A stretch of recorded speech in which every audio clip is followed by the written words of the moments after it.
হোসেন স্যারের আদালতে উত্তরা পশ্চিম থানার মানি লন্ডারিং এর মামলায় শ্রী হরিদাস চন্দ্র ওরফে তরুণী চন্দ্র দাস তাকে উপস্থাপন করে বিজ্ঞ আদালতে এই মামলার তদন্তকারী কর্মকর্তা 7 দিনের রিমান্ড প্রার্থনা করেন। আসামি পক্ষ রিমান্ড না মঞ্জুরের প্রার্থনা করেন।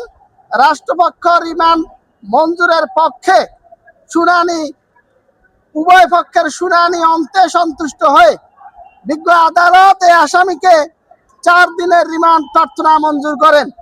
এই মামলায় এই আসামির বিরুদ্ধে মোট 9,35,00,000 টাকা মানি লন্ডারিং এর অভিযোগ আনয়ন করা হয়েছে।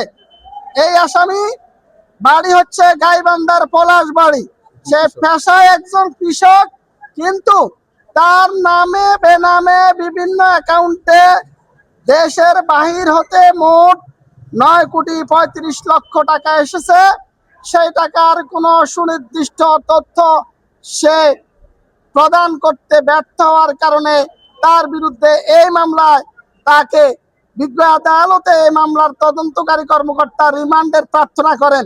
কারণ এই টাকার উৎস কি, এই টাকা প্রেরণের সাথে কারা জড়িত রয়েছে এবং এইটার পিছনে বহির্বিশ্বের বা প্রতিবেশী রাষ্ট্রের গোয়েন্দা সংস্থা রয়ের সম্পৃক্ততা আছে কিনা, বা বাংলাদেশের শৃঙ্খলা, বাংলাদেশের শান্তি সম্প্রীতি নষ্ট করার কোন চক্রান্ত জড়িত আছে কিনা, সেই বিষয়ে তার কাছ থেকে তথ্য আদায়ের জন্য এবং তার উদ্যোগে যে 82 ফুট মূর্তি নির্মাণের পরিকল্পনা এবং বাস্তবায়নের দিকে এগিয়ে যাচ্ছে, সে বিষয়ে তাকে কারা সহযোগিতা করছে, মূলত এই অর্থের যোগানদাতা কারা, কারা কারা এই দেশি বিদেশি ষড়যন্ত্রকারীদের সাথে সম্পৃক্ত, সেই বিষয়ে পূর্ণাঙ্গ তথ্য জানার জন্য মামলার তদন্ত কর্মকর্তার ন্যায় বিচারের স্বার্থে অন্যান্য তথ্য পুনরুদ্ধারের জন্য এই আসামিকে বিজ্ঞ আদালতে আমরা